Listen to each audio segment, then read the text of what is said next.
আওয়ামী লীগ নামে কোনো দল বাংলাদেশে আর রাজনীতি করতে পারবে না।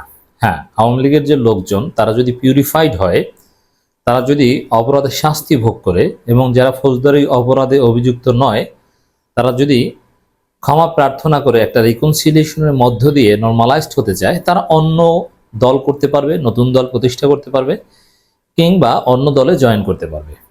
দর্শক, ভিপি নূরের নানান বিষয় নিয়ে আমাদের তীব্র সমালোচনা রয়েছে, কিন্তু এই জায়গাটা নিয়ে কোনো সমালোচনা নেই।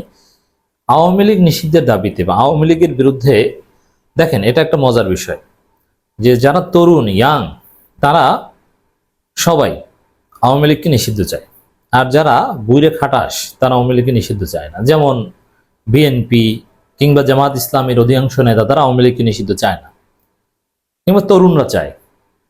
যেমন এনসিপি এবং ভিপি নূরের দল গণ অধিকার পরিষদের মধ্যে মারাত্মক মতবিরোধ, কিন্তু তা সত্ত্বেও আওয়ামী লীগ নিষিদ্ধ প্রশ্নে এনসিপি এবং ভিপি নূরের দল এক ও অভিন্ন অবস্থানে আছে। মানে এটা একটা সিগনিফিকেন্ট বিষয় যে তরুণরা মনে করে যে আওয়ামী লীগ আবার আসলে এই তরুণদেরকে খেয়ে ফেলবে, তাদেরকে ধ্বংস করবে। আর বিএনপি জামাত তারা মনে করে যে এটা তাদের সাথে রিকনসিলিয়েশন করা বা দর কষাকষি করা সম্ভব।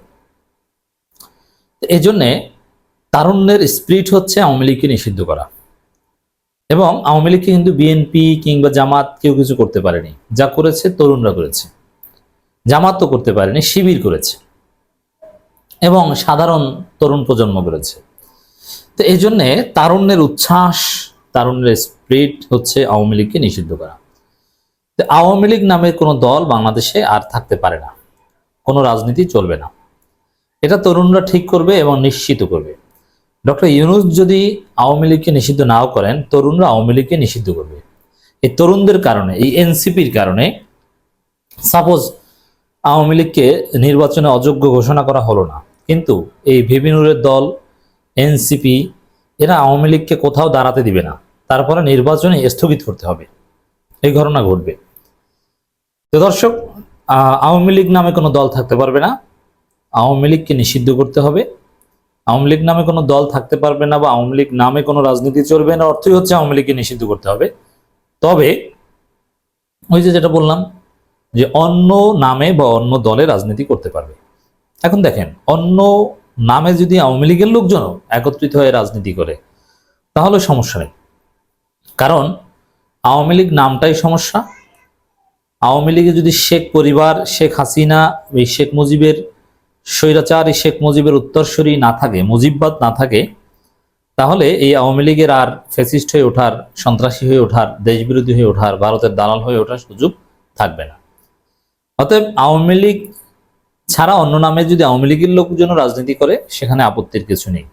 আর আওয়ামী লীগ ছাড়া অন্য নামে রাজনীতি করলে সেখানে ডেফিনেটলি মুজিববাদ থাকবে না, সেখানে শেখ হাসিনা বা শেখ পরিবারের জয়, পুতুল এরা নেতৃত্বে থাকবে না। আর সবচেয়ে বেটার হয়, আমরা যেটা প্রপোজ করি, যে আওয়ামী লীগের লোকজনকে বিভিন্ন দলে পদ পদবি নেওয়ার সুযোগ দেওয়া হোক। এমনকি আগামী নির্বাচনেও আওয়ামী লীগের মধ্যে যারা ধনাঢ্য ব্যবসায়িক, তুলনামূলক ক্লিন ইমেজের, তারা অন্য দলের হয়ে নির্বাচন করুক। এতে আওয়ামী লীগকে নিঃশেষ করাটা সহজ হবে। আওয়ামী লীগের নামে কোনো দল রাজনীতি করতে পারবে না ভিপি নূর, মানে আওয়ামী লীগের রাজনীতি বাংলাদেশে চলবে না। এই লোকগুলো অন্য নামে করতে পারে, ভিপি নূরের সাথে একমত। আওয়ামী লীগের নামে কোনো রাজনৈতিক দল গণঅভ্যুত্থান পরবর্তী বাংলাদেশে রাজনীতি করতে পারবে না বলে জানিয়েছেন গণ অধিকার পরিষদের সভাপতি ডাকসুর সাবেক ভিপি নুরুল হক নূর। আমরা এটা বিশ্বাস করি যে তরুণ প্রজন্ম আওয়ামী লীগ নামে কোনো দলকে রাজনীতি করতে দিবে না। সরকার যে সিদ্ধান্তই নিক না কেন, তরুণদের সিদ্ধান্ত ফাইনাল। অন্তর্বর্তী সরকার প্রসঙ্গে নুরুল হক নূর বলেন, এই সরকারের সব রাজনৈতিক দলের সমর্থিত সরকার।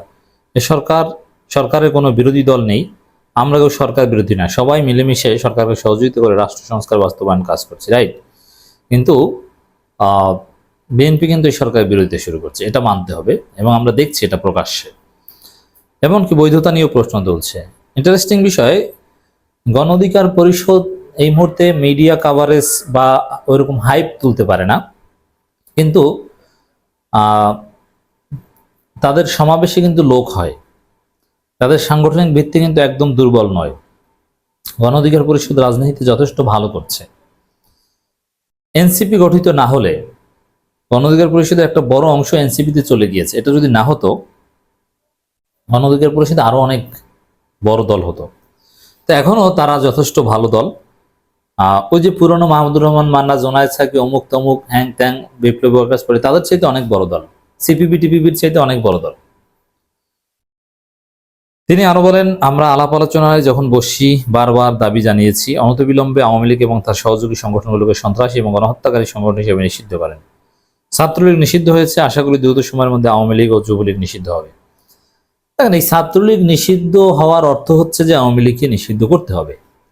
কারণ ছাত্রলীগের তো নিজস্ব কোনো আলো নেই, ছাত্রলীগ হচ্ছে চাঁদ আর আওয়ামী লীগ হচ্ছে সূর্য। এর মানে ছাত্রলীগ আওয়ামী লীগের ক্ষমতায়িত। তো সেই ছাত্রলীগকে যদি আপনি নিষিদ্ধ করেন, তাহলে মূল মাদার অর্গানাইজেশন আওয়ামী লীগকে কেন নিষিদ্ধ করবেন না? এটা বিদেশিদের সাথে আন্ডারস্ট্যান্ডিং এর ফলে নিষিদ্ধ করা হচ্ছে না, কিন্তু তরুণ প্রজন্ম তাদের নিষিদ্ধ করতে বাধ্য করবে আমরা বিশ্বাস করি। আগামী 100 দিনের মধ্যে খেলা জমবে। যাই হোক দর্শক, আমাদের এই ভিপি নুরুল হক নূরের বা এই তারুণ্যের, তাদের রাজনীতির অনেক কিছুই আমরা সমর্থন করতে নাও পারি, কিন্তু তারুণ্যের যে রাজনীতি, আওয়ামী লীগকে নিষিদ্ধ করার যে উচ্ছ্বাস গণ অধিকার পরিষদের, এনসিপির, এই জায়গাটায় আমরা তাদের পক্ষে। এবং আমরা বিশ্বাস করি আওয়ামী লীগের কবর, আওয়ামী লীগ নামটার এই কবর এই গণ অধিকার পরিষদ এনসিপির হাত ধরেই হবে, শিবিরের হাত ধরেই হবে। বিএনপি জামাতের এখানে তেমন অবদান থাকে।